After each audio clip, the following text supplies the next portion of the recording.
Oke, baik. Bismillahirrahmanirrahim. Assalamualaikum warahmatullahi wabarakatuh. Alhamdulillahirabbil alamin. Wabihi nasta'in wa ala umurid dunya waddin. Salatu wassalamu ala asrafil anbiya'i wal mursalin. Sayyidina wa maulana Muhammad wa ala ali Sayyidina Muhammad. Asyhadu an la ilaha illallah wa asyhadu anna Muhammadar Rasulullah. Raditu billahi robba wa bil islami dina bi Muhammadin nabiyya wa rasula. Rabbi zidna ilma waryuhna fahma. Amin amin ya Allah ya rabbal alamin. Allahumma razuqna ya Rabbi fahma nabiyina wa khifdal mursalin wa ilhamal malaikatil muqarrabin. Oke, baik teman-temanku semuanya yang saya hormati. Kita lanjutkan lagi belajar kita pada hari ini.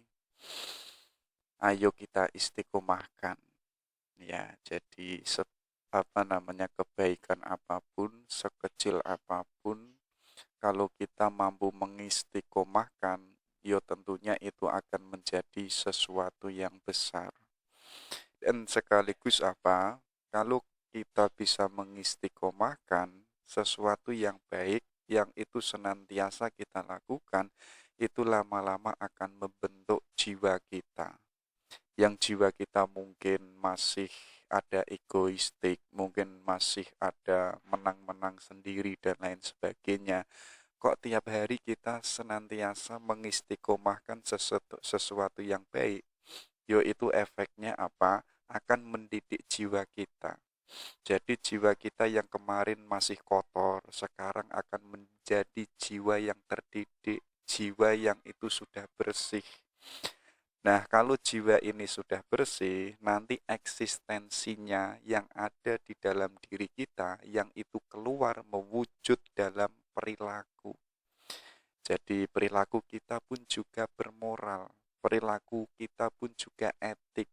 Sebagaimana kemarin saat kita mengkaji Immanuel Kant, itu kan membahas panjang lebar tentang yang namanya moral. Ya, jadi moral itu ya bukan karena ini dan itu, bukan karena nanti saya mendapatkan apa, bukan merasa kasihan kemudian saya melakukannya, bukan itu semuanya. Jadi kenapa kok kita melakukan sesuatu yang baik? Ya karena itu baik dilakukan. Ketika saya melakukannya, ya itu karena sesuatu yang baik selesai di situ. Jadi kita tidak mengharap nanti mendapat apa, sebagaimana saat kita sholat itu loh, dan lain sebagainya. Kalau kita sholat masih mengharapkan nanti surga, ataukah nanti malah masuk neraka, dan lain sebagainya, ya artinya katanya Immanuel kan itu nggak bermoral. Yo kalau sholat, yo lakukan sholat saja, karena sholat itu sesuatu yang baik, baik untuk diri kita, dan lain sebagainya. Oke, ya. Itu ya mukadimahnya. Ayo pelan-pelan kita istiqomahkan apapun itu. Kalau itu sesuatu yang baik, ayo kita hidupkan kebaikan itu. Jangan hanya dimengerti, jangan hanya sebatas pada konsep, ya. Jangan sebatas pada teori, apalagi yang itu menempel pada pikiran atau otak kita. Makanya harus jauh lebih step lagi kalau kita sudah mengetahui berbagai macam kebenaran, ayo kita hidupkan kebenaran itu. Percuma teman-teman mengetahui kebenaran, tapi kebenarannya nggak hidup. Gambarannya kayak ruangan itu loh. Ruangan itu ada lampunya.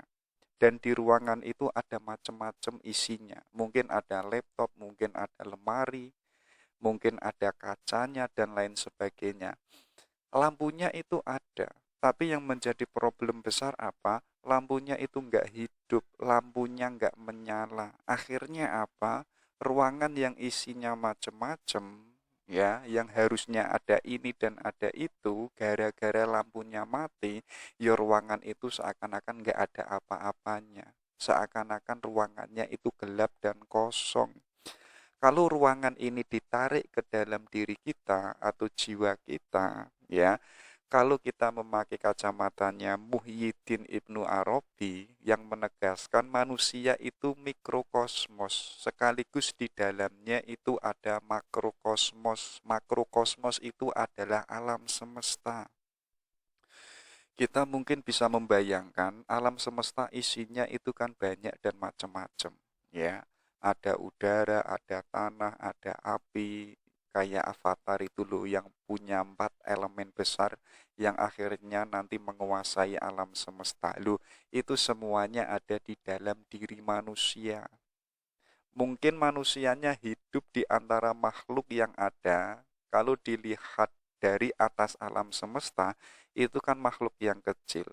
Tapi katanya Ibnu Arabi, enggak, manusia di dalam dirinya itu ada kandungan besar yang disebut makrokosmos. Kalau tadi kita tarik pada ruangan yang gelap, yang mestinya jiwa kita ini lengkap, jiwa kita ini ada macam-macam, yang itu ada seluruh form dan matter yang ada di alam semesta, gara-gara nggak ada lampunya, mungkin ada lampunya, ya. Lampunya mungkin ada, tapi lampunya itu tidak bersinar, tidak menyala. Yo akhirnya apa? Berbagai macam bentuk dan isi yang ada di dalam diri kita, yang itu semuanya ada sebagaimana yang ada di alam semesta, yo itu nggak kelihatan. Kita nggak bisa melihat diri kita itu siapa. Kita pun tidak bisa melihat tujuan kita kemana, hakikat kita itu apa. Gara-gara kita punya lampu, tapi lampunya nggak menyala. Makanya tugas kita apa? Tugas kita itu menghidupkan atau menyalakan lampu itu. Kuncinya dengan apa? Kuncinya dengan ilmu pengetahuan. Ya, ilmu pengetahuan itu kan cahaya. Semakin kita banyak ilmu, semakin diri kita itu bercahaya. Ya, kalau nanti jiwa kita semakin bercahaya, yang mulanya itu seperti ruangan kosong, sekarang kita menjadi manusia yang lengkap. Karena apa? Karena di dalam diri kita tadi ada yang namanya kandungan makrokosmos alam semesta. Inilah nanti letak manusia yang sempurna kalau memakai kacamatanya Muhyiddin Ibnu Arabi. Tapi hari ini kita melihat cara pandangnya Sir Muhammad Iqbal yang itu menggagas Insanul Kamil. Oke, coba kita lihat ya, beliau ini siapa? Mungkin di antara teman-teman sudah mengetahuinya. Jadi beliau ini tokoh yang lengkap, ya. Beliau ini seorang filosof sekaligus seorang sufi, ya. Dan beliau itu karirnya sebagai pengacara. Kabarnya pun juga seorang sastrawan. Nanti kan sastra-sastranya atau syair-syairnya kan banyak. Dan beliau pun juga masuk politik. Makanya tadi saya sebut beliau ini cendekiawan muslim yang lengkap. Jadi apa? Jadi seorang sufi yang itu karirnya seorang pengacara dan sekaligus beliau pun juga main politik. Itu kan keren ya. Biasanya kita hari ini kan membayangkan seorang sufi itu sibuk zikir, sibuk menata hatinya, sibuk tazkiyatun nafas, sibuk menyatukan dirinya dengan Tuhannya. Tapi bagi Muhammad Iqbal enggak, seorang sufi itu ya harus berkiprah di negara maupun di masyarakat sebagaimana dirinya sendiri yaitu Muhammad Iqbal. Walaupun beliau seorang sufi, tidak hanya mengetahui konsep-konsep sufi, tapi beliau pun juga mengalami kondisi ahwal sebagai seorang sufi.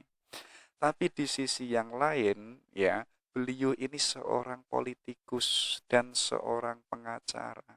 Itu kan keren. Mungkin teman-teman bisa ditiru. Mungkin hari ini ahli apa gitu, ahli agama atau ahli hukum Islam. Tapi karirnya itu sebagai seorang politikus, ya, sebagai seorang pembela negara dan lain sebagainya.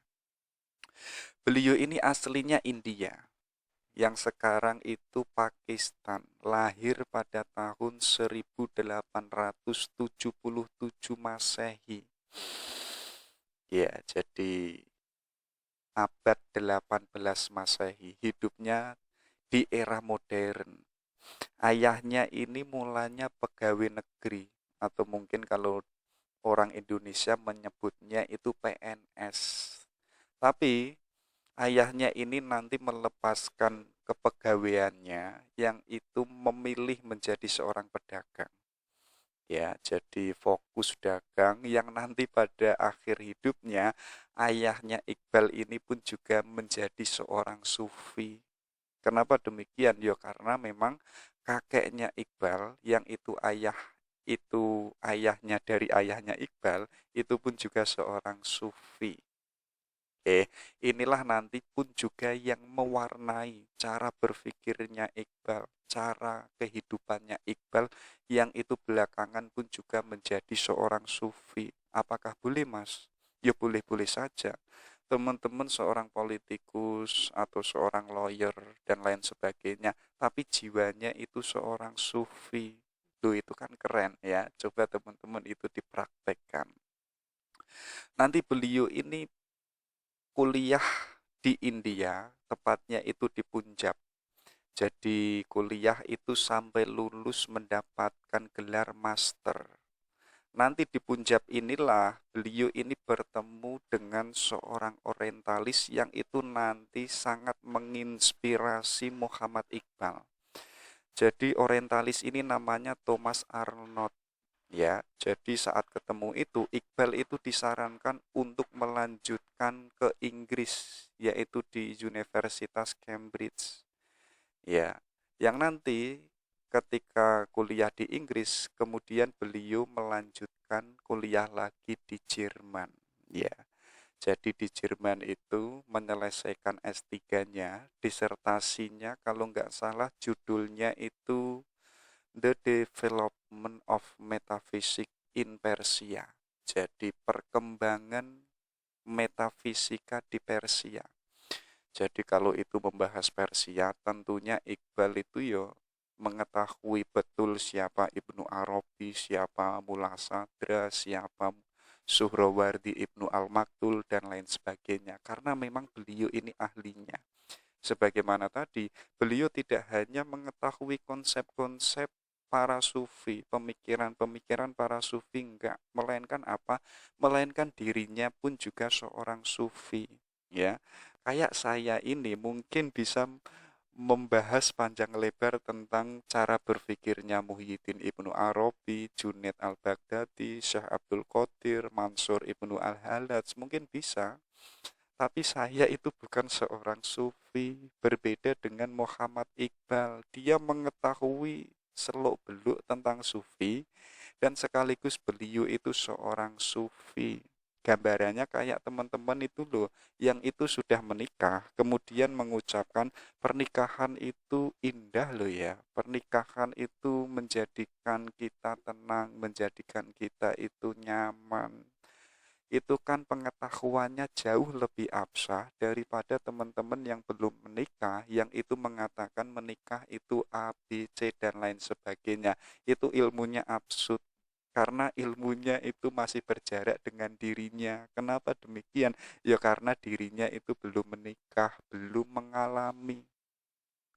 Nah, pengalaman yang itu sekaligus diketahui oleh Iqbal, ya, jadi tadi mengetahui konsep-konsep sufi sekaligus beliau itu seorang sufi, ya. Nanti beliau setelah menyelesaikan kuliahnya di Jerman, ya, lulus S3, baru kemudian beliau itu pulang bekerja sebagai lawyer, sebagai pengacara, dan sekaligus menjadi dosen yang itu ngajar filsafat. Nanti ada momen yang penting. Jadi beliau ini kalau ngajar itu bisa menginspirasi mahasiswa-mahasiswanya. Itu kan luar biasa. Banyak kan para pendidik, guru, dosen itu mungkin bisa ngomong, ilmunya ada, tapi yang menjadi problem dia tidak bisa menginspirasi para murid atau mahasiswa-mahasiswanya. Ya, akhirnya apa? Akhirnya muridnya ya sama saja. Ya, tidak melahirkan sesuatu yang baru, tidak melahirkan gagasan-gagasan yang baru. Kenapa demikian? Ya karena pendidiknya tidak bisa menginspirasi. Ya, yang penting itu bisa menginspirasi. Maksudnya apa? Murid yang mulanya itu nggak punya spirit dalam belajar, gara-gara diajar oleh gurunya, tiba-tiba sang murid ini menjadi titik balik, menjadi orang yang rajin, menjadi orang yang punya tujuan ke depan, menjadi orang yang itu punya misi ke depan yang luar biasa. Karena apa? Karena terinspirasi dari gurunya atau dosennya. Inilah nanti yang menjadi pribadi Iqbal saat beliau ini menjadi dosen. Banyak mahasiswa yang itu terinspirasi dari gagasan-gagasannya Iqbal. Makanya ada momen apa ketika Iqbal ini ngajar, ya, jadi beberapa pertemuan kuliahnya ini nanti itu dijadikan buku. Ya, judulnya itu Reconstruction of Religion Talk in Islam. Jadi apa? Bukan perkembangan, rekonstruksi pemikiran agama di Islam. Jadi itu membahas tentang agama, membahas sebagaimana eksistensi Tuhan, kenabian, membahas juga filsafat, tasawuf, dan lain sebagainya. Coba teman-teman dikejar bukunya ya, pasti ada. Mungkin bisa dibuat kajian. Oke, sampai di sini bisa dilihat bahwa beliau ini orang yang lengkap. Jadi kuliahnya tidak hanya di timur, melainkan kuliah juga di barat, yang tadi di Inggris dan di Jerman. Artinya apa? Artinya beliau itu menguasai pemikiran timur dan pemikiran barat. Tapi jangan salah loh ya, walaupun beliau itu menguasai pemikiran-pemikiran barat, pemikiran barat itu tidak hanya diterima begitu saja, tapi difilter oleh Muhammad Iqbal. Jadi apa? Jadi beliau itu tidak hanyut dengan pemikiran-pemikiran barat. Itulah nanti kalau kita mempelajari ide gagasan-gagasan filsafat barat, kok hanyut begitu saja, ya sudah, kita tidak bisa mewarnai dunia Islam dengan apa? Dengan keontintekan Islam itu sendiri. Tapi Iqbal berbeda. Jadi beliau menguasai betul barat, tapi dia bisa menemukan titik kelemahan, titik kejelekan dari pemikiran barat itu. Yang itu nanti menjadi sasaran Iqbal itu mengkritik habis-habisan pemikiran barat, termasuk pun juga mengkritik pemikiran-pemikiran Islam. Termasuk pun juga yang dikritik sufi yang itu lupa pada tanggung jawabnya sebagai manusia. Jadi sufi itu kan yang dikejar penyatuan antara hamba dengan Tuhan yang dikenal ittihad, ya. Penyatuan atau meleburnya seorang hamba pada Tuhan, itulah nanti yang dikritik habis-habisan oleh Muhammad Iqbal. Ya, jadi walaupun beliau ini mengkritik habis-habisan pemikiran barat modern, tapi jangan salah loh ya, itu malah apa? Orang barat itu menganugerahi gelar sir pada Iqbal. Ya, itu kan di depan ada tulisan sir. Sir itu kalau di Arab disebut Maulana. Ya, bisa juga yaitu tuan. Jadi tuan Muhammad Iqbal. Jadi gelar itu didapatkan itu dari barat. Bahkan beliau itu kabarnya diangkat menjadi guru besar, ya, itu pun didapatkan di Universitas London, ya. Jadi mendapatkan guru besarnya itu di Inggris. Jadi walaupun beliau mengkritik barat, tapi gelarnya itu dari barat. Itu kan luar biasa. Oke, itu ya. Itulah sedikit autobiografinya Muhammad Iqbal. Coba kita lihat ya. Kita hari ini fokus pada manusia sempurna. Jadi ada apa saja gagasan dari Iqbal yang itu membahas manusia yang sempurna. Oke, jadi sebelum kita masuk lebih jauh, coba kita lihat Iqbal dulu. Jadi Iqbal itu pada masa hidupnya itu mengalami pengalaman spiritual. Ya, jadi fase pertama, Iqbal itu gaya berpikirnya cenderung mistik panteistik. Jadi melihat segala sesuatu yang ada di alam realitas ini itu adalah Tuhan. Karena Tuhan itu Maha Esa, Maha Satu, ya. Dan Iqbal ini menyimpulkan apa? Segalanya itu Tuhan. Apapun yang ada itu adalah Tuhan. Tidak ada sesuatu yang itu keluar dari Tuhan. Jadi apa? Pada fase pertama ini ada kesadaran bahwa Tuhan itu memperkenalkan dirinya yang itu bertajali yang ada di alam semesta ini. Ya, itu kan ada hadis qudsi, kuntu kahzan mahfian fa'ahbabtu an u'rifa. Jadi aku ini adalah perbendaharaan yang tersembunyi dan aku itu ingin dikenal. Ya. Jadi apa? Tuhan itu ingin dikenal. Karena Tuhan itu ingin dikenal, Tuhan itu memperkenalkan dirinya, memperlihatkan dirinya yang itu ada di alam semesta. Ya. Jadi segala alam realitas ini itu adalah penampakannya Tuhan. Inilah nanti yang menjadikan apa? Tuhan itu membuat semua itu menarik hati. Jadi manusia itu semuanya kalau sadar itu akan tertarik atas kehadirannya Tuhan. Karena apa? Karena Tuhan itu senantiasa hadir. Karena Tuhan itu senantiasa menampakkan dirinya biar Tuhan itu bisa dikenal oleh manusia. Coba teman-teman dicek ya, kita tiap hari kan melihat indahnya alam semesta, indahnya pergeseran dari peristiwa ke peristiwa yang lain. Loh, kalau itu memakai kacamatanya Iqbal, loh Tuhan itu sedang bertajali, sedang menampakkan dirinya, bahkan setiap hari, setiap waktu. Kalau kita bisa melihat itu, hati kita itu akan tertarik sama Tuhan. Ya, jadi hati kita terpesona melihat keindahan Tuhan, melihat kesejatiannya Tuhan, melihat wujudnya Tuhan. Makanya di situ dijelaskan seperti magnet yang itu menarik besi. Jadi apapun itu termasuk manusia, kalau dia sudah mampu melihat keindahannya Tuhan, seakan-akan itu ingin kembali pada Tuhan. Seakan-akan yang penting itu ya Tuhan. Ya, karena apa?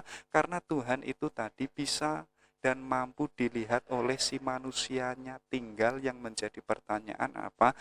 Tuhan yang itu sudah bertajali, sudah memperkenalkan dirinya, kita itu sadar nggak sih dengan itu? Ya, kita itu tertarik nggak sama penampakannya Tuhan, sama tajalinya Tuhan. Ya, kalau kita kok benar-benar itu sudah menemukan itu, seakan-akan kita yang manusia, mungkin yang mulianya, yang mulanya itu berjarak dengan Tuhan, yang mungkin jauh sama Tuhan, seakan-akan itu pingin bersama Tuhan.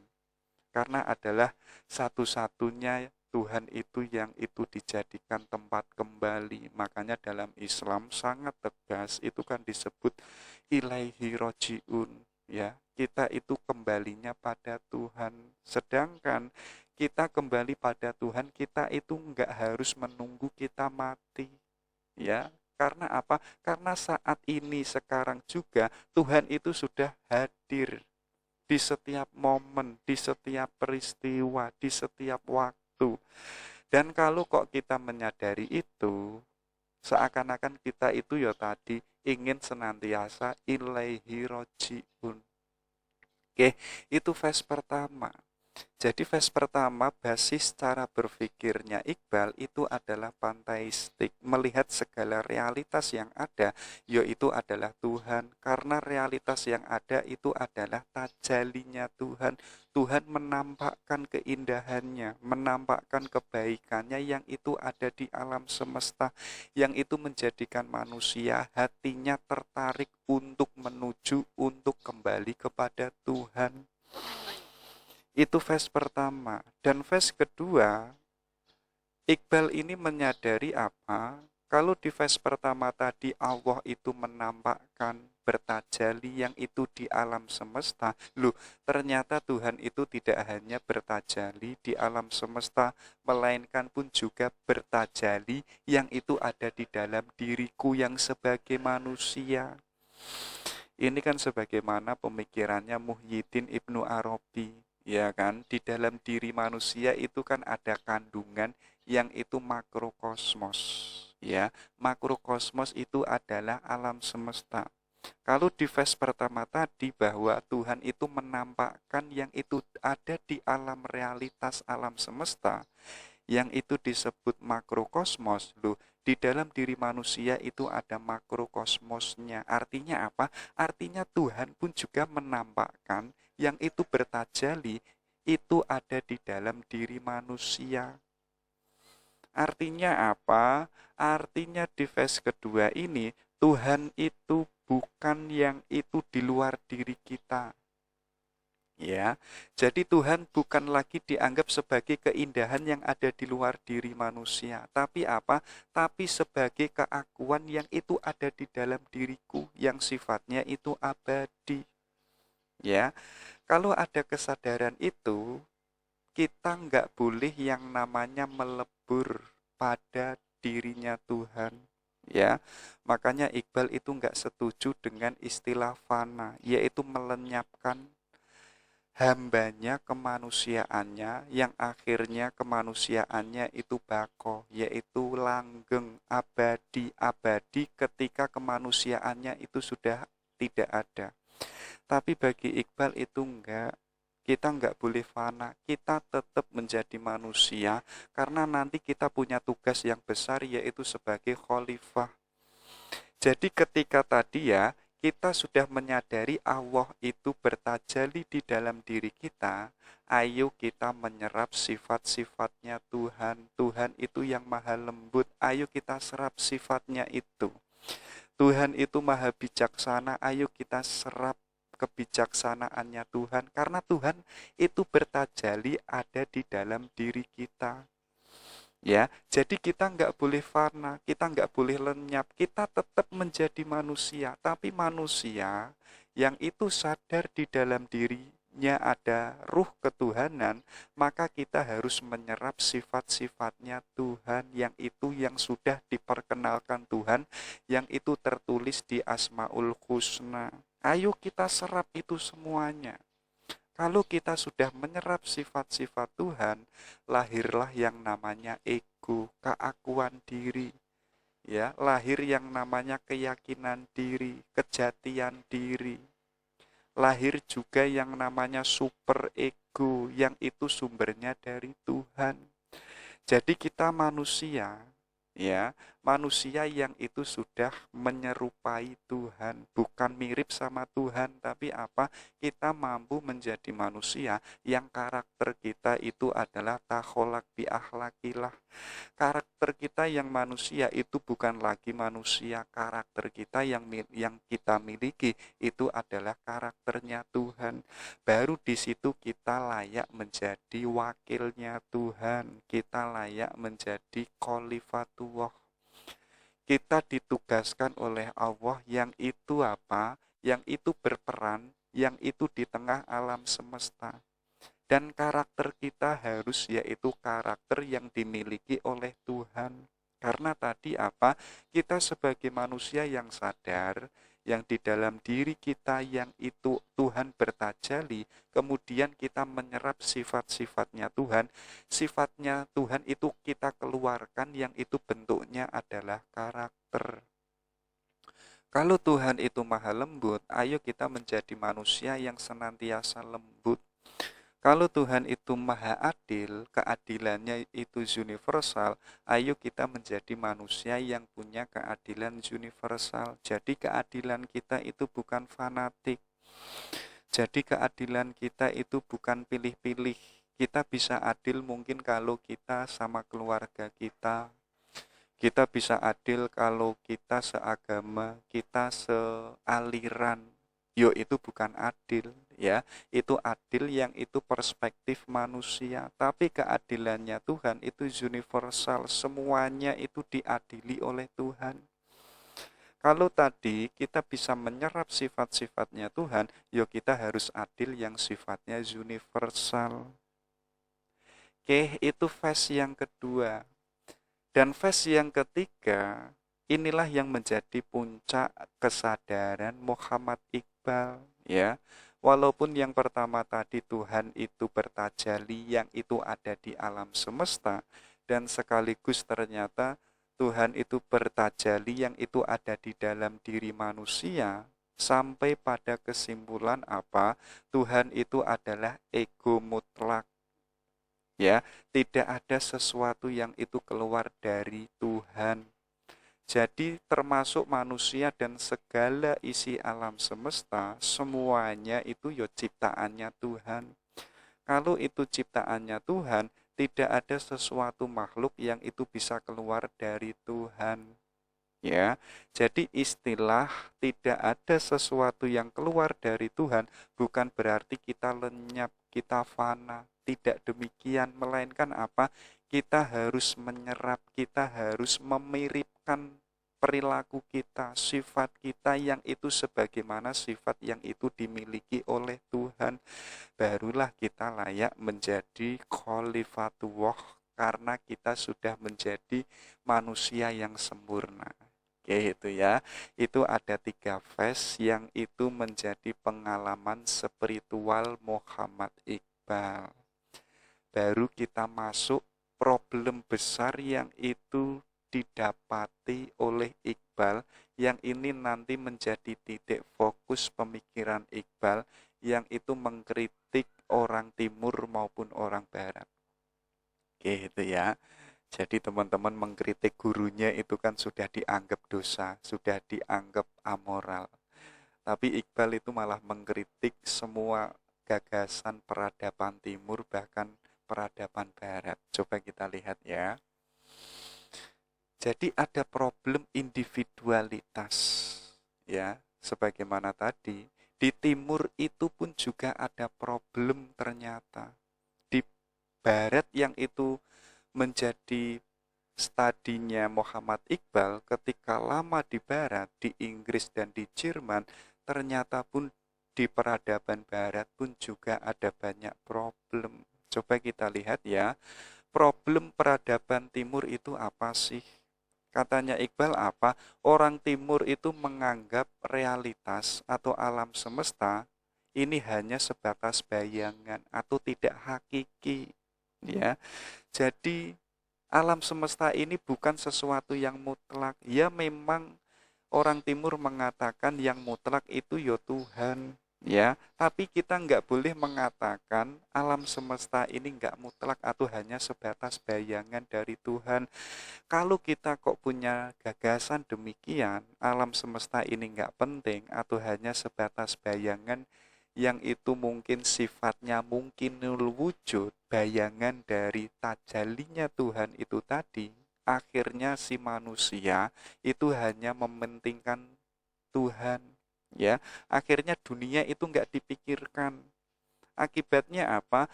Akibatnya manusia itu kurang memperhatikan aspek kehidupan duniawi, fokusnya hanya di aspek ukhrawi, fokusnya hanya aspek pada penyatuan Tuhan.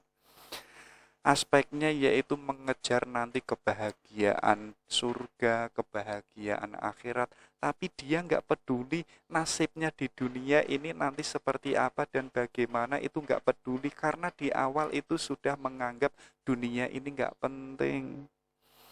Itulah nanti yang menjadi kritiknya Muhammad Iqbal pada dunia timur. Jadi dunia ini tetap penting, ya. Jadi teman-teman nggak boleh mengatakan sudahlah di dunia sengsara, di dunia menderita, nanti yang penting di surga saya bisa bahagia, yang penting nanti di akhirat saya bisa masuk surga. Lu itu yang menjamin siapa? Nggak ada yang bisa menjamin, ya. Kalau ingin bahagia di alam akhirat atau ingin masuk surga, yo selesaikan dulu urusan yang ada di dunia ini. Ya, tanggung jawab kita bagaimana? Kita sudah bahagia atau belum? Tapi itu yang menjadi ciri world view-nya orang timur. Ya, termasuk apa? Termasuk para sufisme yang itu menekankan penyatuan antara seorang hamba pada Tuhan. Termasuk para sufi-sufi yang melihat dunia ini juga nggak penting. Dunia ini hanya sebatas mampir ngombe sebagaimana orang Jawa. Kalau itu hanya mampir ngombe, yo dunia ini sementara dan dunia itu nggak penting. Yang penting itu yo akhirat, yang penting itu yo surga. Akhirnya apa? Akhirnya dunia itu nggak bisa dikuasai. Yang mulanya dunia itu diciptakan oleh Tuhan, yang itu sebagai fasilitas untuk manusia, agar manusia itu kreatif, agar manusia itu bisa memerankan dirinya sebagai khalifah, tapi kok menganggap dunia itu nggak penting, ya akhirnya apa? Akhirnya si manusianya tidak bisa berperan sebagai khalifah. Itu yang menjadi problemnya termasuk para sufi.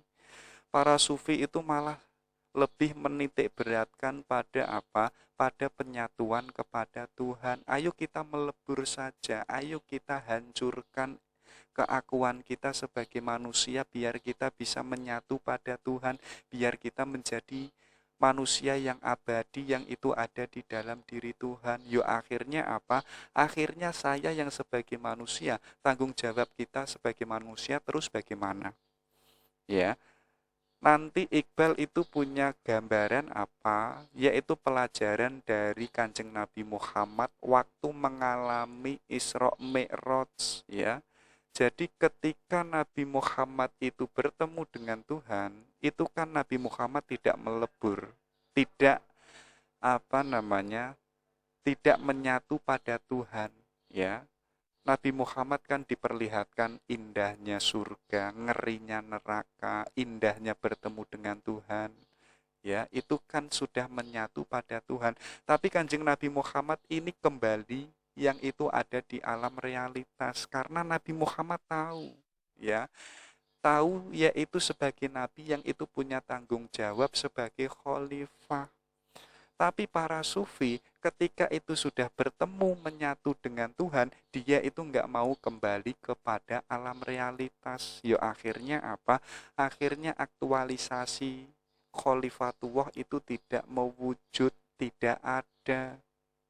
Itu kritiknya para sufisme. Kritik selanjutnya apa? Paham yang disebut Jabariyah yang menganggap apa? Manusia itu yo nggak punya daya kehendak.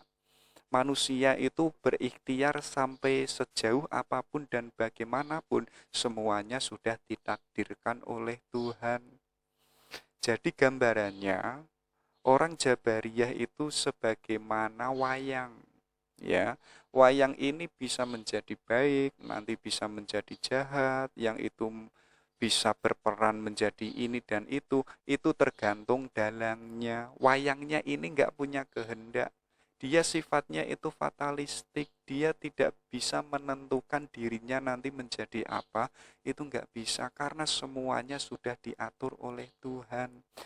Bahkan manusia sudah diciptakan di alam realitas, itu pun juga sudah ditetapkan takdirnya nanti masuk neraka atau masuk surga. Apakah ya demikian? Kalau demikian, ya manusia artinya nggak bebas. Dia tidak bisa menentukan jati dirinya sebagai manusia. Kalau manusia itu Jabariyah, lo terus nanti yang memerankan sebagai khalifah itu siapa? Itu ya.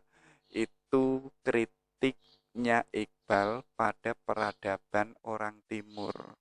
Yang menjadi titik sebaliknya itu adalah peradaban barat. Kalau orang timur menganggap realitas itu nggak penting, tapi orang barat sebaliknya, realitas ini sangat penting. Realitas ini adalah esensi, substansi yang itu paling pokok. Tidak ada substansi yang itu selain materi. Kita kan kemarin sudah mengkaji materialisme yang itu menganggap apa? Yang penting itu ya materi. Di luar materi itu enggak ada. Kalau kita bicara sesuatu yang itu di luar materi, termasuk kita membicarakan eskatologis, membicarakan tentang surga dan neraka, itu dianggap omong kosong, meaningless, percuma, tidak ada manfaatnya kita membicarakan itu. Yang penting itu yang materi yang ada di alam realitas ini. Akhirnya apa? Akhirnya orang barat itu nilai kemanusiaannya itu terdegradasi oleh benda-benda yang itu diagung-agungkan oleh orang barat. Ya, karena yang penting itu materi, akhirnya manusia yang ini hakikatnya punya akal, punya intuisi, punya naluri, itu dipandang sebatas sebagai materi. Nanti kalau mati itu sebagaimana materi-materi yang ada di alam realitas. Akhirnya apa? Nilai kemanusiaannya itu tidak berbeda dengan materi-materi yang ada.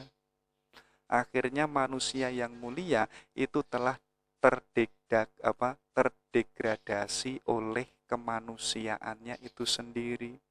Yang menjadikan manusia penting atau tidak penting yaitu manusia itu sendiri.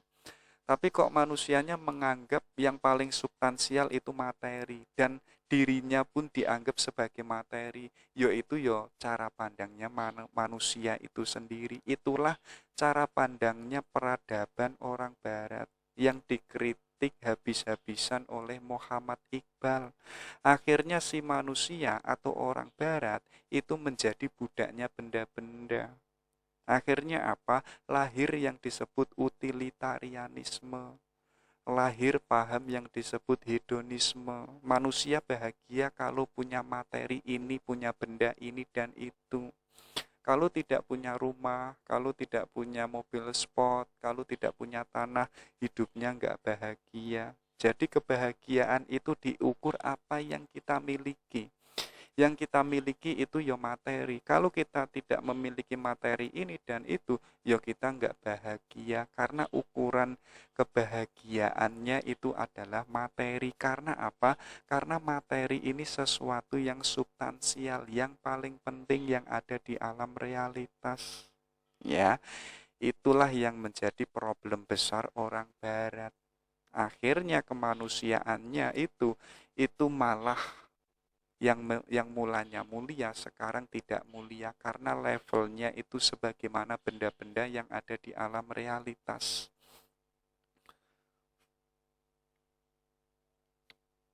Oke, itu ya. Itu problem besar yang itu menjadi kritiknya Muhammad Iqbal. Baru kita masuk ke ide-idenya beliau. Jadi beliau itu punya gagasan yang disebut ultimate ego. Jadi maksudnya apa sih? Teman-teman boleh menyebutnya ego. Boleh juga menyebutnya kudi. Jadi ego itu adalah diri atau pribadi. Atau ego yang itu ada di dalam diri. Jadi kalau itu ultimate ego, Tuhan itu punya diri, punya pribadi, atau punya ego. Jadi istilah ini apa? Iqbal itu ingin menunjukkan ada suatu yang itu mandiri. Ada suatu yang itu personalitas serta individualitas. Nggak ada yang namanya dualitas. Tuhan itu nggak mungkin dia itu nggak mandiri. Tuhan itu mandiri. Buktinya apa? Menciptakan realitas yang ada, termasuk menciptakan manusia. Dan Tuhan menciptakan itu adalah atas kemandiriannya Tuhan. Dan Tuhan itu bukan ada dua dan ada tiga. Sifatnya itu individu. Ya. Dan Iqbal ini mengatakan apa? Tuhan itu merupakan ego mutlak atau ego tertinggi. Dan dari ego tertinggi itulah ego-ego itu bermula. Jadi manusia itu pun juga punya ego. Dan ego yang dimiliki oleh manusia itu sumbernya adalah dari ego tertinggi yang itu dimiliki oleh Tuhan.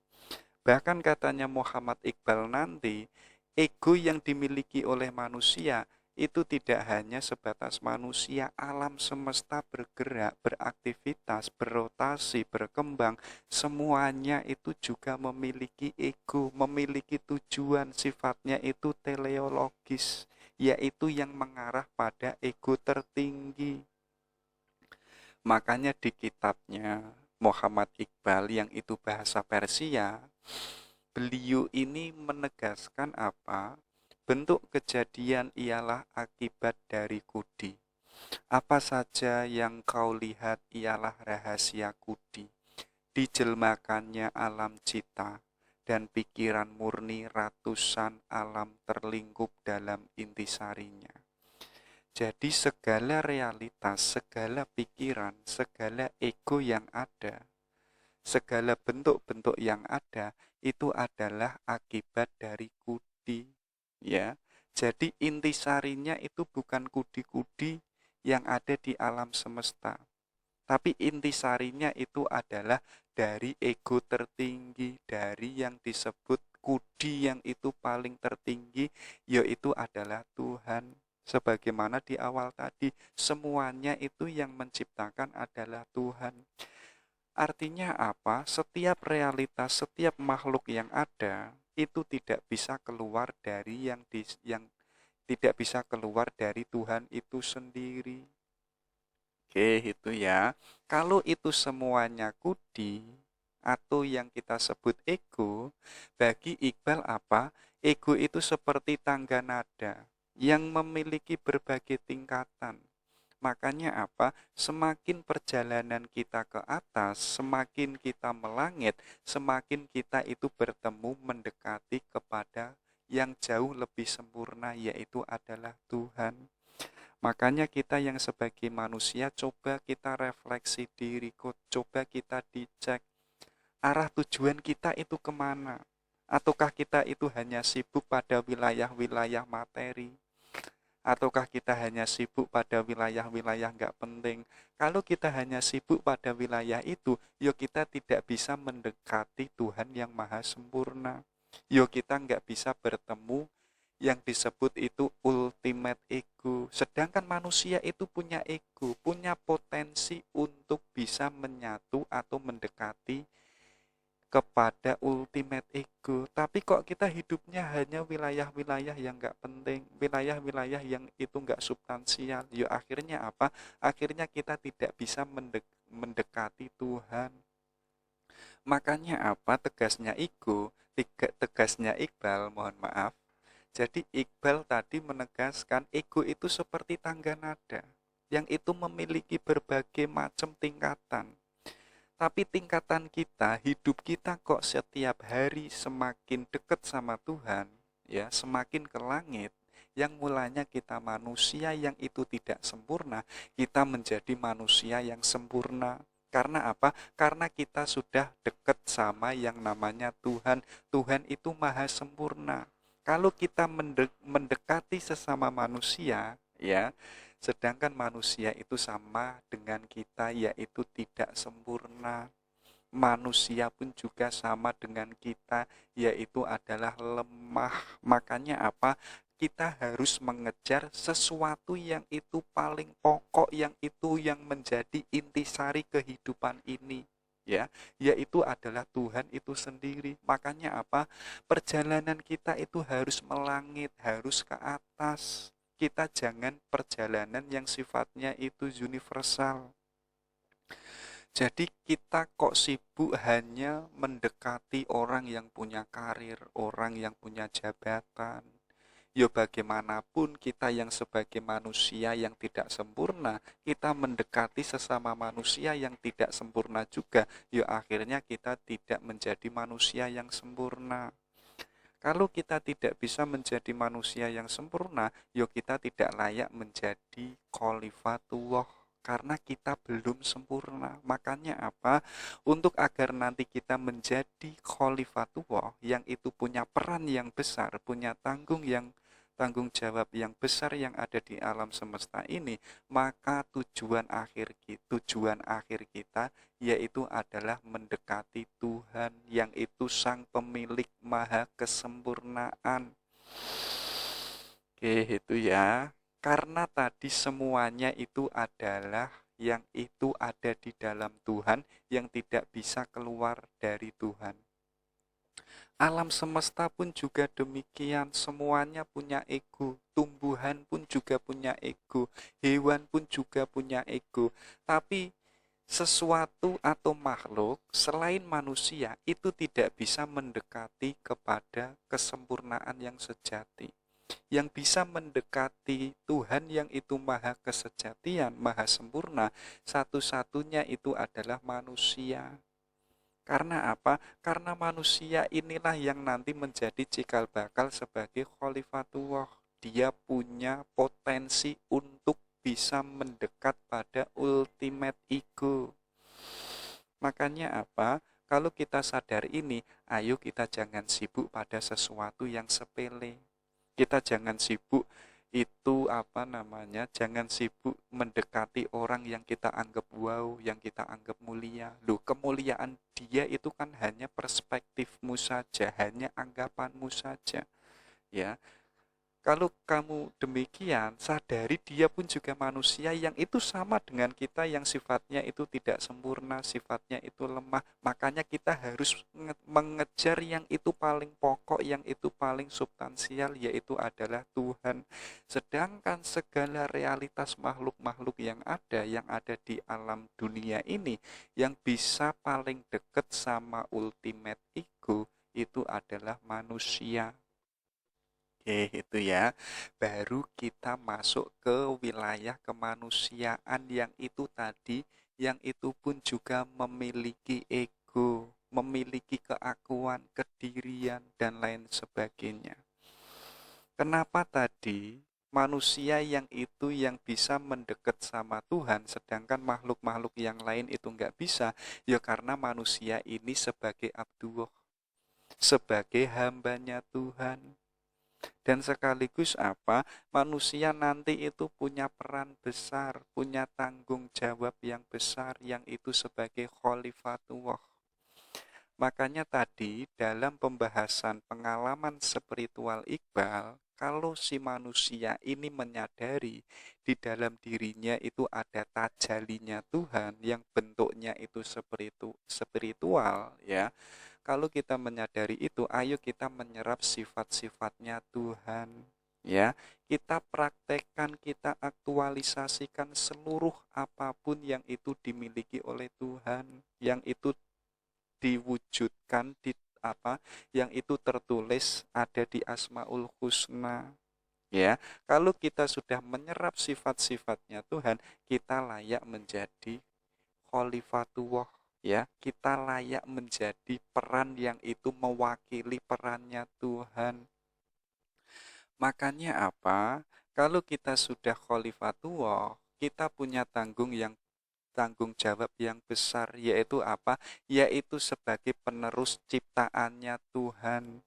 Tuhan itu sudah menciptakan alam semesta, sudah menciptakan seluruh bentuk-bentuk yang ada.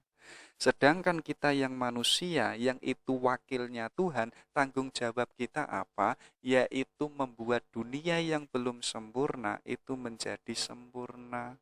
Jadi dunia ini tampak indah, tampak anggun, tampak harmonis, itu adalah tanggung jawabnya manusia. Karena si manusia ini adalah wakilnya Tuhan. Tuhan yang sebelumnya sudah menciptakan apapun itu yang ada, itu bisa rusak dan bisa tidak rusak, itu ya tergantung manusia.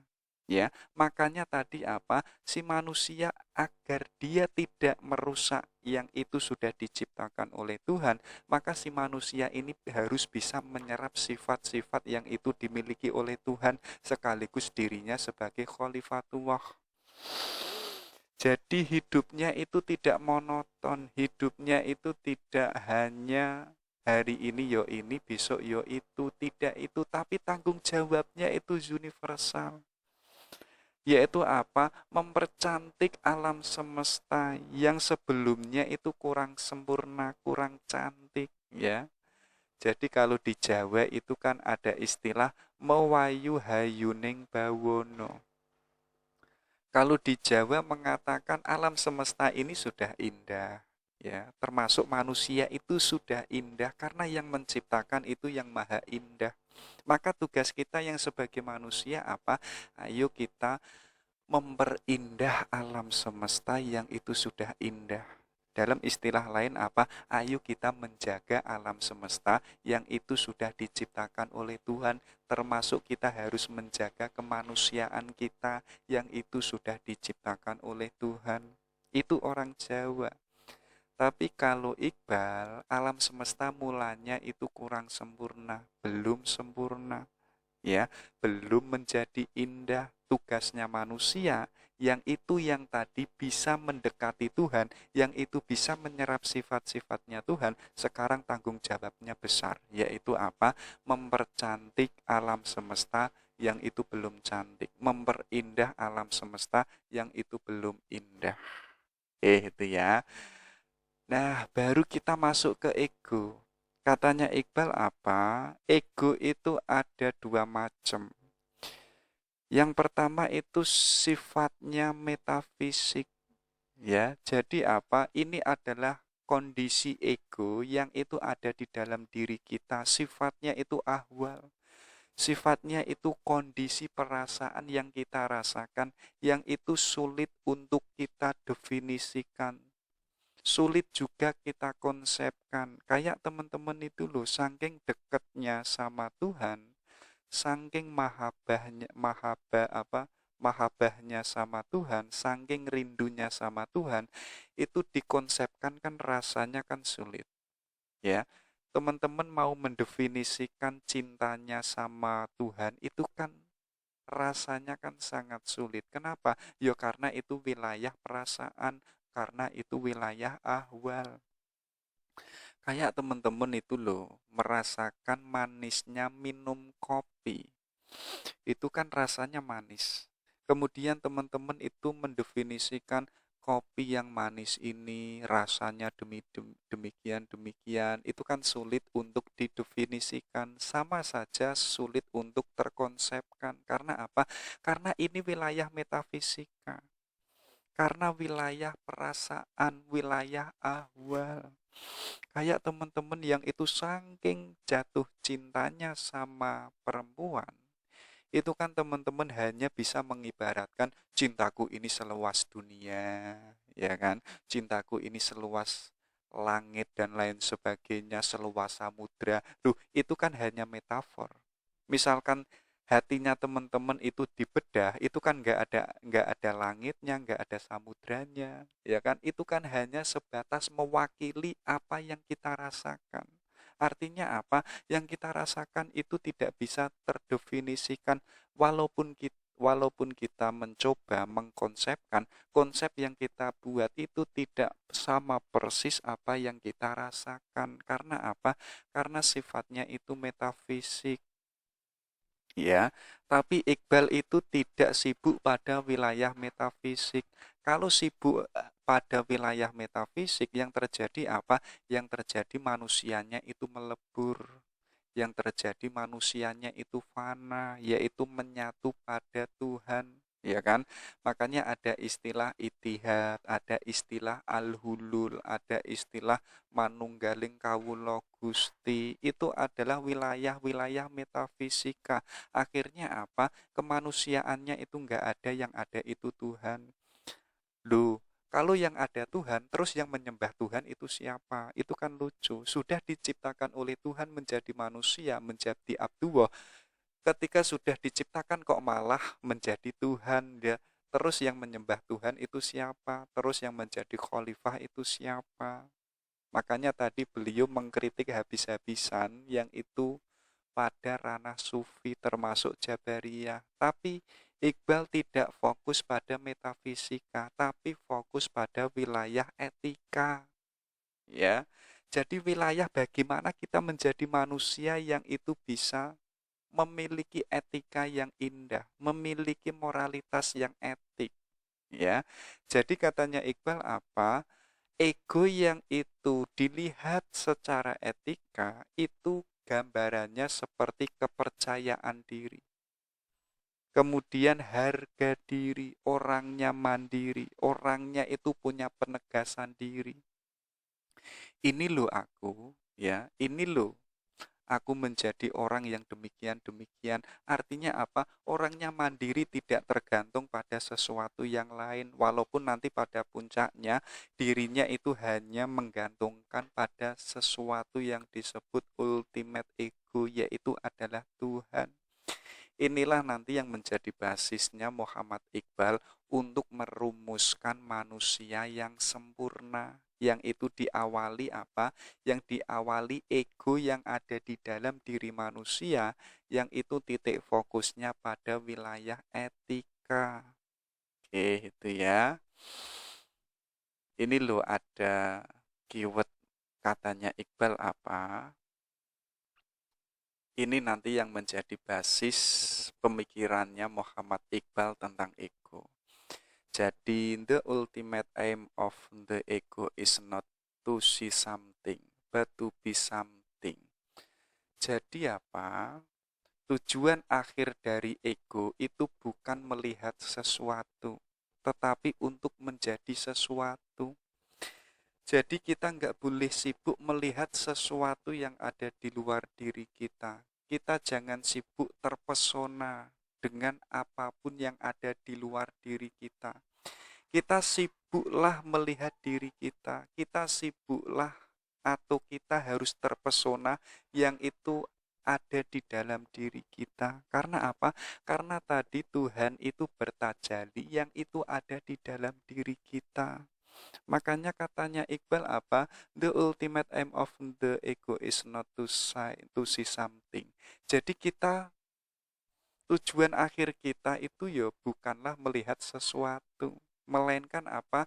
Menjadi sesuatu. Kita jadikan kemanusiaan kita itu menjadi manusia yang memiliki tadi, memiliki kemandirian, memiliki kepercayaan diri dan lain sebagainya. Karena apa? Karena nanti kita itu punya tanggung jawab yang besar. Tapi kok hari ini kita masih sibuk melihat sesuatu yang ada di luar diri kita, yo akhirnya kita tidak mampu melihat diri kita. Padahal di dalam diri kita itu ada sesuatu yang sangat potensial, ada sesuatu yang itu paling substansial, yaitu tadi apa? Tuhan itu sudah bertajalli yang itu ada di dalam diri kita.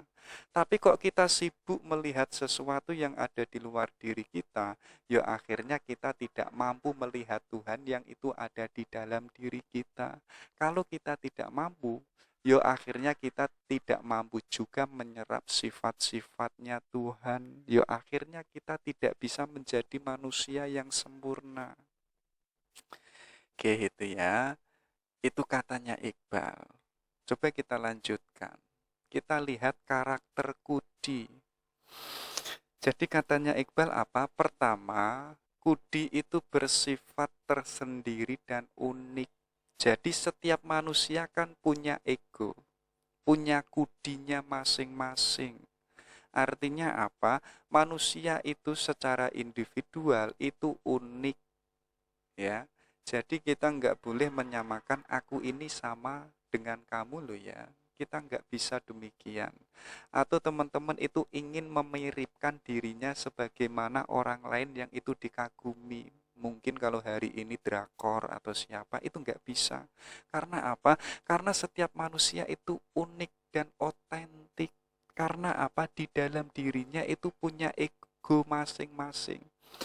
Jadi istilah ego jangan diartikan egoistik itu enggak, melainkan apa? Melainkan potensi yang ada di dalam diri kita, yang itu menjadikan kita sebagai manusia yang itu mandiri, yang itu otentik sekaligus itu unik. Makanya katanya Iqbal apa? Seorang manusia itu tidak akan menanggung beban orang lain. Dan seorang manusia itu hanya akan mendapatkan apa yang dia usahakan. Sekarang coba dicek yang kita usahakan itu apa. Kalau kita mengusahakan sesuatu, yuk kita akan mendapatkan apa yang telah kita usahakan. Sekaligus apa? Kita itu tidak akan menanggung problemnya orang lain atau dosa-dosanya orang lain itu enggak. Dosa kita ya apa yang kita lakukan, karena setiap manusia itu menanggung dirinya sendiri. Dia mandiri, dia otentik, dia tidak tergantung pada yang lain. Makanya kalau hari ini itu ada istilah dosa warisan atau dosamu nanti akan saya tanggung, itu nggak bisa. Karena apa? Setiap manusia itu ya menanggung apa yang telah dia perbuat. Dan itu tidak bisa diwakili oleh orang lain. Dan manusia pun juga mendapatkan apa yang dia usahakan. Jadi nggak ada istilah saya usahakan, nanti kamu yang akan menikmati hasilnya, itu nggak bisa. Walaupun itu bisa, sifatnya itu sementara. Tapi jauh lebih otentik, kita akan menikmati hasil. Hasilnya nanti akan demikian-demikian kalau itu yang kita mengusahakan sendiri. Jadi kita nggak ada rasanya menikmati sesuatu kalau itu hasilnya orang lain. Kayak teman-teman itu membaca buku, itu kan karyanya orang lain. Berbeda kalau teman-teman itu membuat buku yang itu dibaca orang lain, termasuk dibaca diri kita sendiri, itu kan rasanya jauh lebih membahagiakan daripada kita itu membaca karya-karyanya orang lain. Oke, itu pertama ya. Jadi manusia itu unik, otentik, nggak bisa disamakan antara si A dan si B. Yang kedua apa? Katanya Iqbal, budi itu tidak terikat ruang dan waktu. Ya, jadi raga saya mungkin hari ini, raga saya hari ini itu di sini, tapi kan batin saya bisa membayangkan, bisa berimajinasi sesuatu yang itu melampaui ragawi saya, yang itu bisa melampaui dimensi ruang dan waktu, ya. Teman-teman kan bisa membayangkan masa depan, bisa membayangkan hari esok, bisa membayangkan sesuatu yang itu belum terjadi. Artinya apa? Artinya kudi itu melampaui ruang dan waktu, sifatnya itu enggak terbatas. Ya, kayak teman-teman itu berada di satu ruangan, tapi teman-teman itu bisa melihat ruangan yang lain. Jadi kalau dalam wilayah sufi, kalau teman-teman itu hatinya sudah bening, hatinya itu sudah bersih, yang mulanya kita itu terhijab, ya, karena hati kita sudah bening dan bersih, maka hijab itu akan terbuka. Kita akan melihat sesuatu yang itu sebelumnya tidak bisa kita lihat. Jadi kita mengetahui sesuatu yang itu belum terjadi. Itu sebagaimana kudi, dia melampaui ruang dan waktu. Makanya katanya Iqbal apa? In the ego can think of more than one speech order. Jadi ego dapat memikirkan lebih dari satu tatanan ruang. Jadi teman-teman ada di satu ruangan, pikiran teman, batinnya teman itu tidak terbatas pada ruangan itu, melainkan bisa melampaui ruangan itu. Kalau ego kita asah setiap hari, teman-teman itu bisa menjangkau sesuatu yang itu dibalik realitas, dibalik alam semesta. Ya, kalau dalam wilayah orang Jawa apa? Dia bisa masuk kepada wilayah yang sifatnya metafisika, termasuk para sufi pun demikian. Itu yang kedua. Yang ketiga apa? Kudi itu sifatnya berlevel, ya. Ada kudi yang sifatnya itu rendah, yaitu ada pada materi atau benda. Ada kudi yang tingkatannya itu tinggi, itu yang dimiliki oleh manusia. Ada kudi yang paling tertinggi, yaitu yang paling sempurna, itu adalah kudi yang dimiliki oleh Tuhan. Tapi catatannya apa? Kalau kudi itu bertaraf, semua realitas, semua benda, semua materi itu punya kudinya masing-masing, tapi mereka tidak bisa mendekati Tuhan. Karena mereka itu tidak bisa menjadi khalifatullah. Satu-satunya kudi yang dimiliki oleh satu-satunya kudi, ya, yang ada di alam realitas ini yang itu bisa mendekati Tuhan itu hanyalah manusia, ya. Manusia itu tidak sempurna dan dia itu bisa sempurna ketika dia itu sudah mendekat menyatu pada Tuhan Sang Pemilik Maha Kesempurnaan. Ya.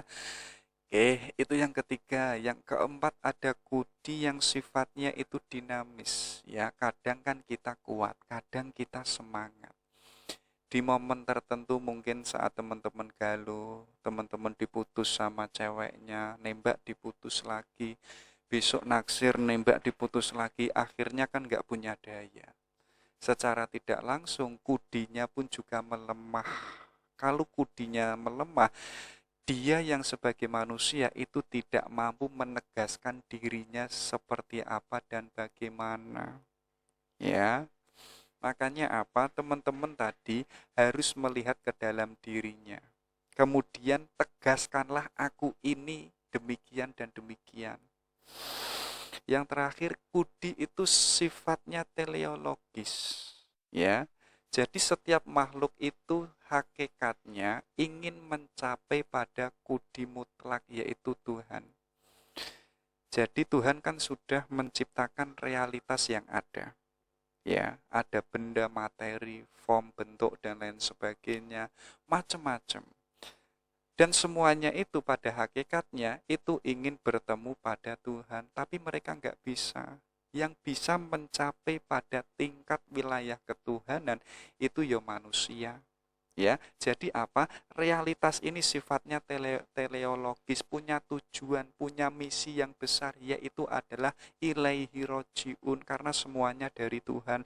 Tapi setiap makhluk itu nggak bisa, yang bisa itu adalah manusia saja.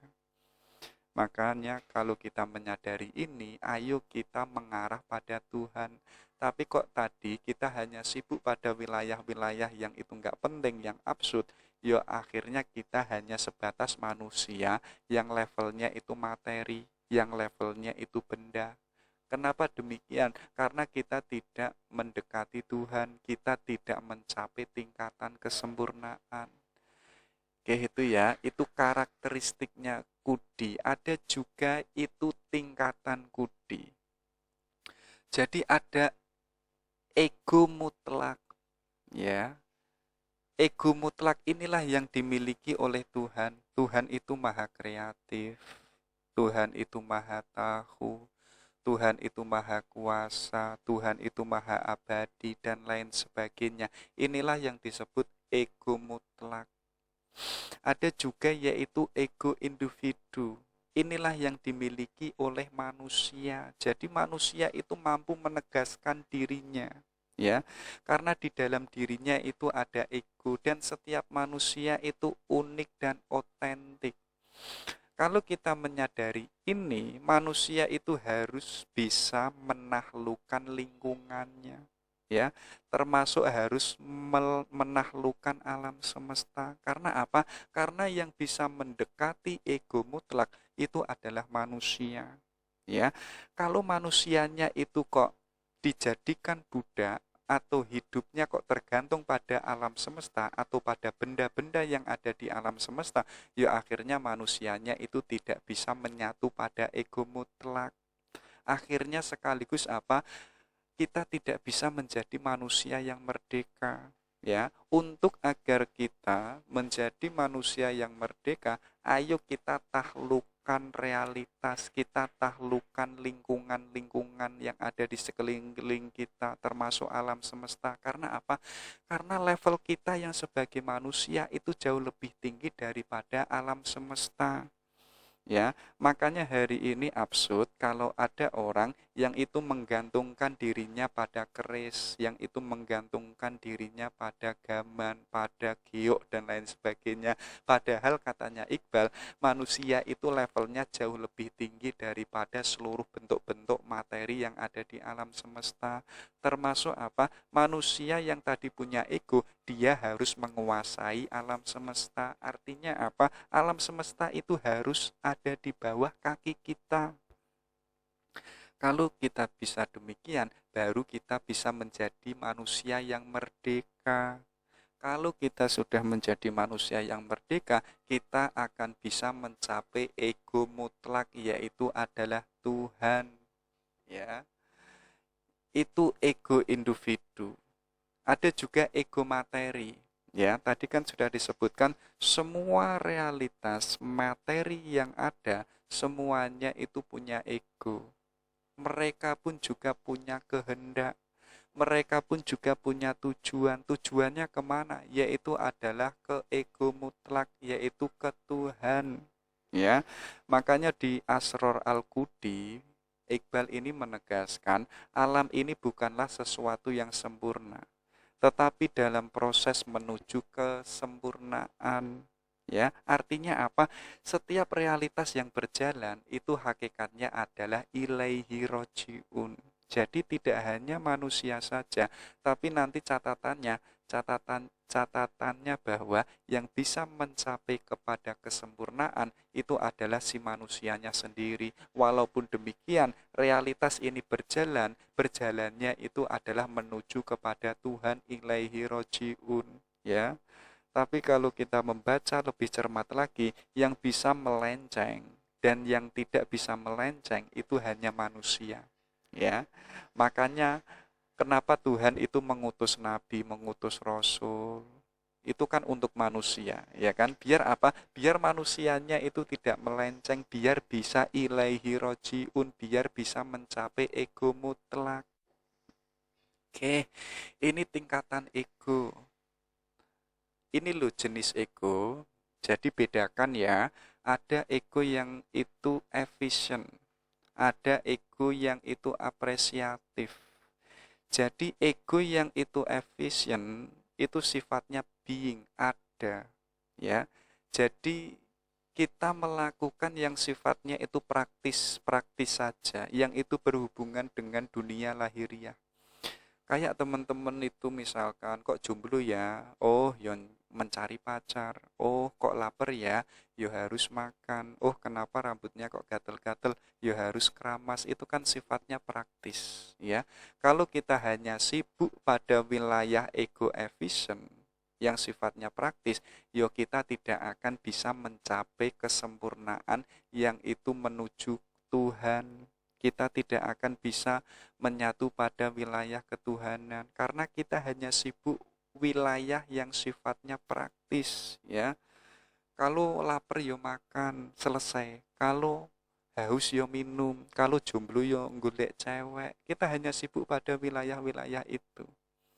Tapi ada jauh yang lebih substansial apa? Ayo kita garap ego yang sifatnya apresiatif, yang itu sifatnya ada di batin kita, ya.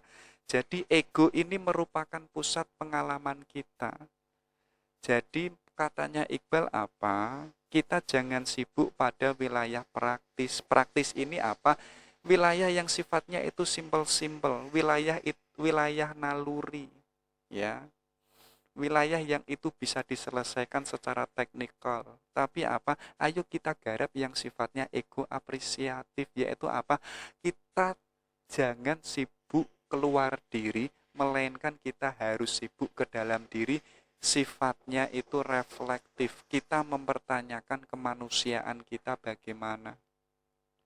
Kita mempertanyakan kita itu manusia yang bagaimana, tujuanku itu mau apa yang saya harapkan. Setelah nanti lulus kuliah terus saya bagaimana dan lain sebagainya. Jadi man arofa nafsahu, mempertanyakan keakuannya, mempertanyakan keegoannya. Jadi wilayah kebatiniahnya. Inilah nanti kalau kita sudah refleksi, kita akan mendapatkan beberapa macam pengalaman batin. Nanti pengalaman batin yang paling puncak itu adalah pengalaman bersama Allah, ya. Jadi kalau kita hanya sibuk pada ego efisien, yo kita nggak ada bedanya sama hewan. Karena keberadaan kita yang sebagaimana itu hanya sebatas being. Tapi kita harus menyadari kita manusia, kita itu senantiasa ada, tapi sekaligus kita itu becoming, kita senantiasa menjadi, kita senantiasa menggarap kemanusiaan kita. Kita senantiasa kalau hari ini sudah benar, ayo kita menjadi manusia yang itu tambah benar dan tambah benar. Karena kebenaran itu nggak selesai sebelum kita bertemu dengan Tuhan. Oke, itu jenis ego.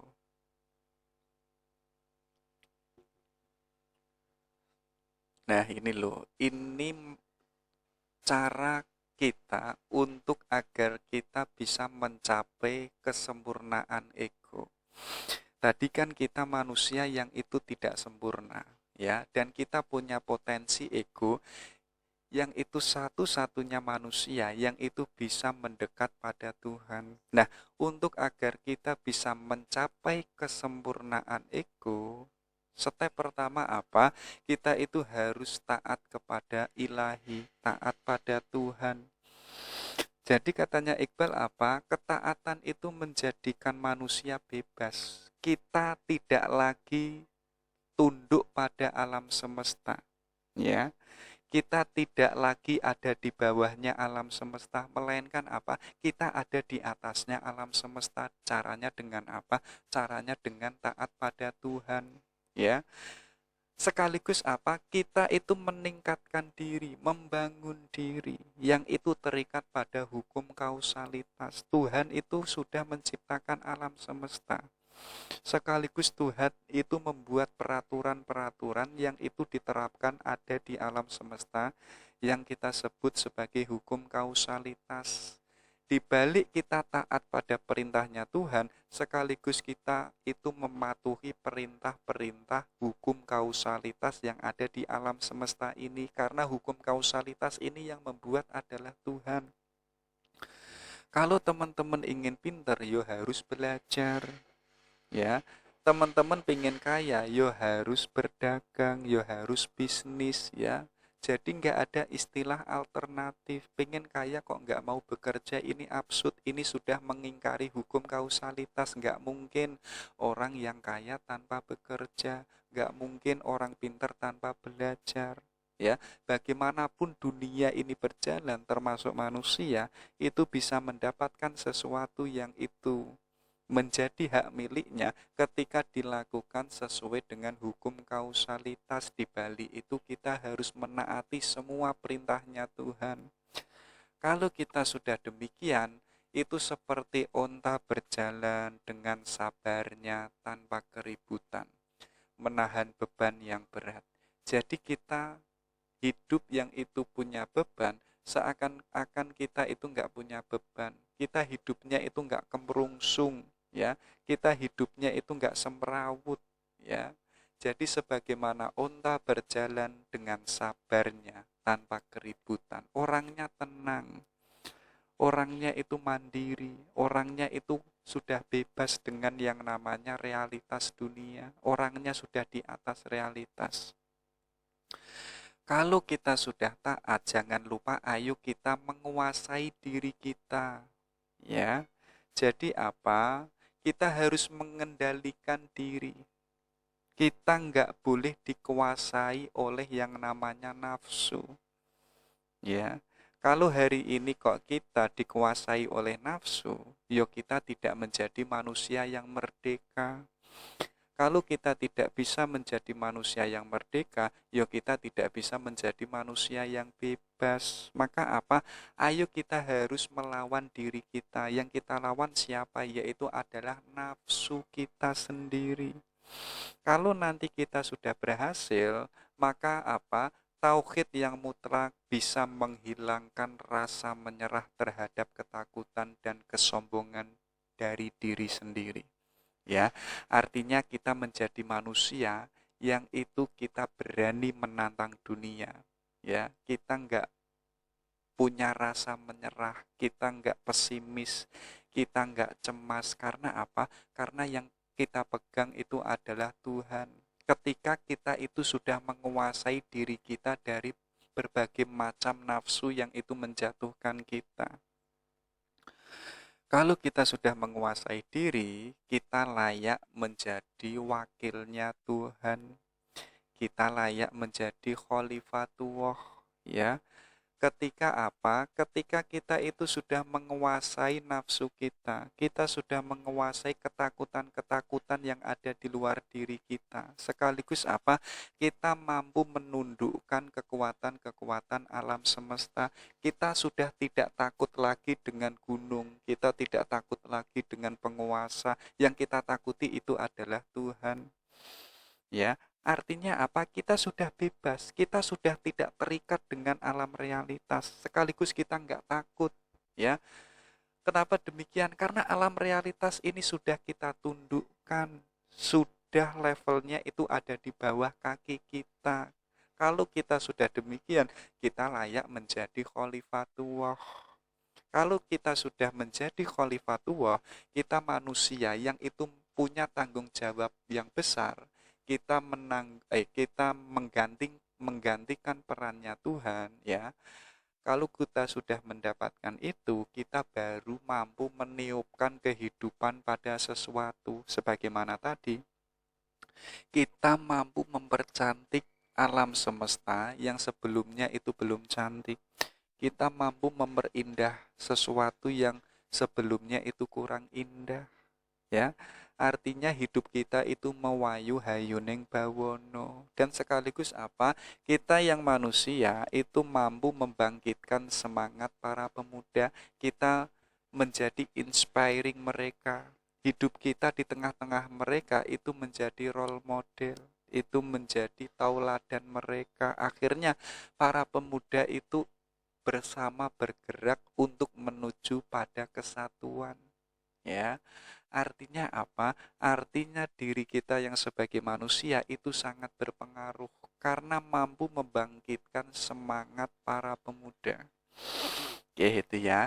Itulah beberapa cara untuk mencapai kesempurnaan ego. Ya, kalau tadi kita sudah menjadi khalifatullah, kita akan menyandang yaitu insanul kamil, manusia yang sempurna. Jadi manusia yang sempurna itu adalah puncak aktualisasi diri. Jadi kita yang sebagai manusia yang kurang sempurna, kita yang benar, yang kebenaran kita itu kurang sempurna, pengetahuan kita tambah, tapi pun bagaimanapun juga kurang sempurna. Tapi ketika kita sudah menyandang insanul kamil, kita sudah menjadi manusia yang ideal, manusia yang itu sempurna sebagai manusia. Makanya Al-Ghazali itu kan menegaskan menjadi manusia saja itu sudah sulitnya minta ampun. Makanya apa? Ayo kita belajar menjadi manusia. Karena manusia itu baik, manusia itu sudah sesuatu yang luar biasa.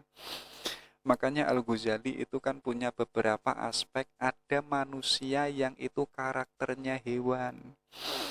Ada manusia yang karakternya itu tumbuhan, sifatnya hanya mangan, hanya bertumbuh, hanya berkembang. Tapi kok manusia yang karakternya hewan itu pengen menang-menangan sendiri.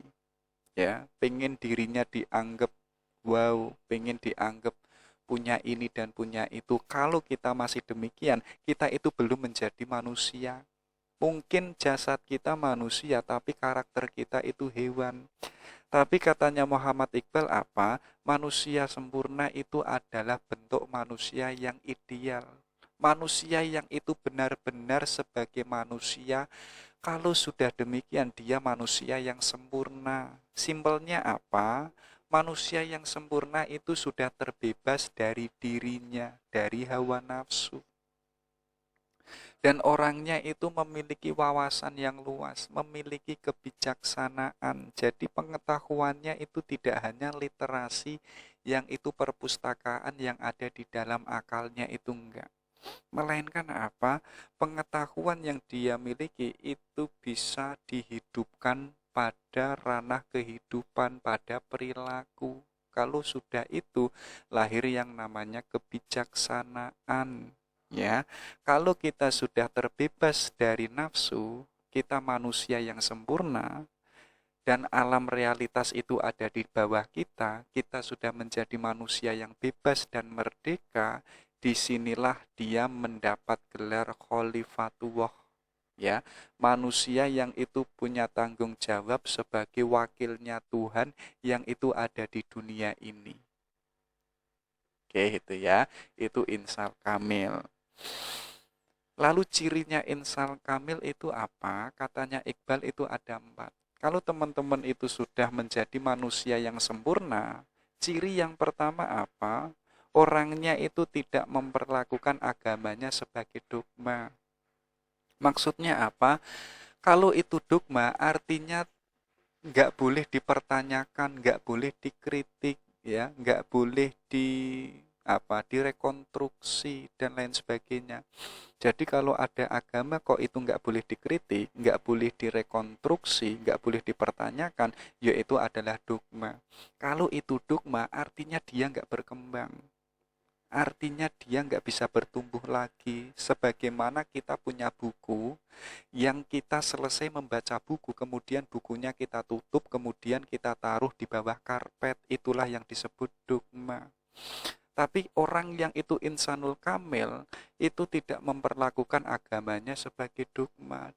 Ya, jadi yang dia yakini itu silahkan semua orang itu mengkritiknya. Karena apa? Semakin banyak dikritik, semakin agamanya itu semakin terbukti sebagai agama yang paling benar. Tapi kok ada agama yang itu tidak mau dikritik, ya sudah, itu tanda agamanya itu lemah. Agamanya itu tidak punya yang namanya power. Itu yang pertama. Yang kedua apa? Cirinya insan kamel, hidupnya itu dijalani dengan penuh semangat, kreativitas yang sesuai dengan kehendaknya Tuhan. Jadi yang dilakukannya itu enggak lembek, tidak sesuatu yang enggak penting, tapi penuh dengan semangat. Disuruh kerja semangat, disuruh jadi lawyer semangat. Sekaligus orangnya kreatif, sesuai dengan kehendaknya Tuhan. Yang ketiga apa?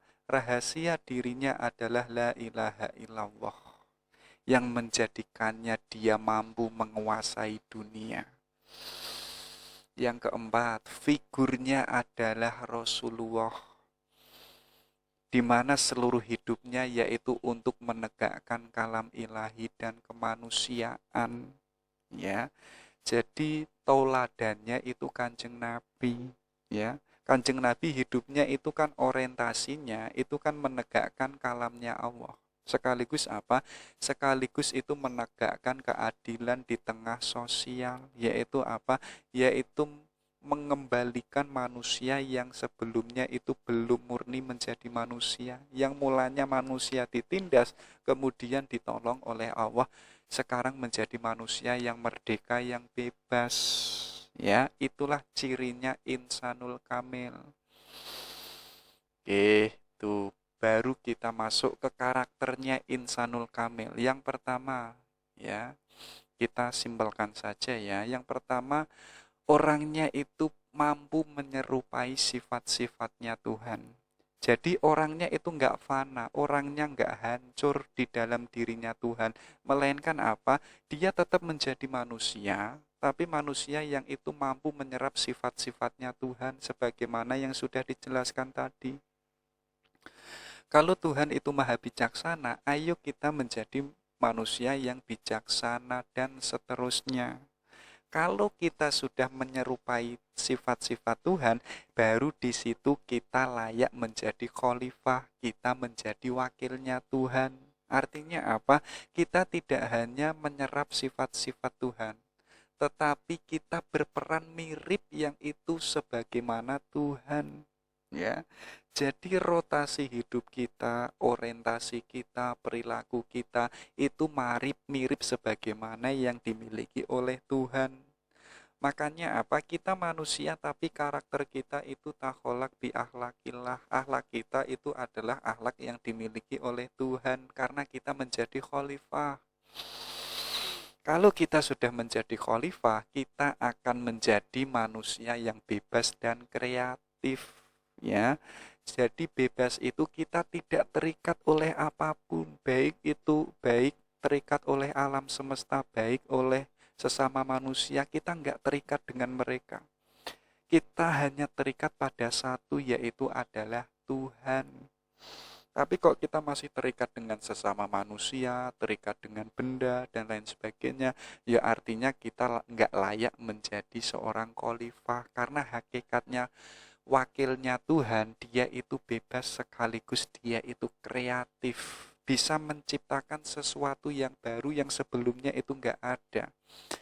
Oke, kreatif inilah yang disairkan oleh Muhammad Iqbal. Oke, ini loh. Katanya Iqbal apa?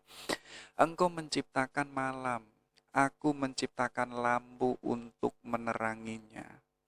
Engkau membuat lembung, darinya aku bikin cawan minuman cemerlang. Engkau ciptakan hutan dan gunung, aku ciptakan kebun dan taman. Kurubah racun berbisa menjadi minuman segar, katanya Iqbal. Jadi kalau Tuhan itu menciptakan malam, manusia itu menciptakan lampu. Malam yang itu mulanya gelap, itu bisa terang, bisa indah. Itu yang menerangi adalah karena kreativitasnya manusia. Jadi kalau Tuhan itu menciptakan bulan, ya, manusia itu menciptakan lampu-lampu yang ada di malam hari. Malam hari yang mulanya gelap, sekarang itu tampak indah. Kalau Tuhan itu membuat lempung, ya, manusia itu bisa membuat cawan yang itu kelihatan indah dan menarik. Kalau Tuhan menciptakan hutan, manusia itu menciptakan taman. Yang terakhir apa? Kurubah racun berbisa menjadi minuman segar. Ini menunjukkan bahwa manusia yang itu sudah bebas, dirinya sudah sebagai khalifatullah, sekaligus dirinya itu kreatif. Karena apa? Karena bisa menciptakan sesuatu yang itu jauh lebih indah. Ya, jadi Tuhan itu menciptakan alam semesta, ya. Alam semesta ini akan tampak jauh lebih indah. Yuk itu adalah karena kreativitasnya manusia ketika dia sudah layak menjadi manusia. Tapi kok kita belum bebas, kita masih terikat dengan nafsu kita, masih terikat dengan alam realitas, yuk kita tidak akan bebas. Kalau kita nggak bebas, ya kita nggak kreatif, kita tidak akan bisa menciptakan lampu, kita tidak akan bisa menciptakan minuman yang indah-indah dan lain sebagainya. Oke, terakhir. Beliau pun juga, karena beliau seorang sastrawan, seorang penyair, beliau pun juga punya syair cinta. Katanya beliau apa? Aku ragu ada dan tiadaku, namun cinta mengumumkan aku ada. Jadi sebelum teman-teman itu merasakan cinta, teman-teman kan merasa hampa, merasa dirinya itu arahnya kemana kan belum ada penegasan. Ya, tapi ketika teman-teman sudah merasakan cinta, cinta ini akan mengumumkan bahwa aku ini ada. Aku ini sesuatu yang penting. Yang kemarin merasa diri kita hamba, sekarang kita sudah tidak hamba. Itulah yang mengumumkan keberadaan kita atau tidak. Yang menegaskan itu adalah cinta. Maka apa? Maka jatuh cintalah. Ada juga hanya cinta yang dapat mengungkap rahasia terdalam kehidupan. Ya. Jadi intisari alam semesta, substansi dari kehidupan itu bisa diungkap dengan jalan cinta. Ya. Kayak teman-teman itu bisa mendapatkan sesuatu yang itu sebelumnya tidak pernah didapatkan sebelumnya. Karena apa? Sekarang kita sudah mencintai, kita menemukan sesuatu yang itu paling inti. Ya, yang terakhir, karena cinta sang pribadi kian abadi, lebih hidup menyala dan berkilau. Ya, maka apa? Maka jatuh cintalah. Kamu akan menjadi pribadi yang abadi. Hidupmu itu akan lebih hidup.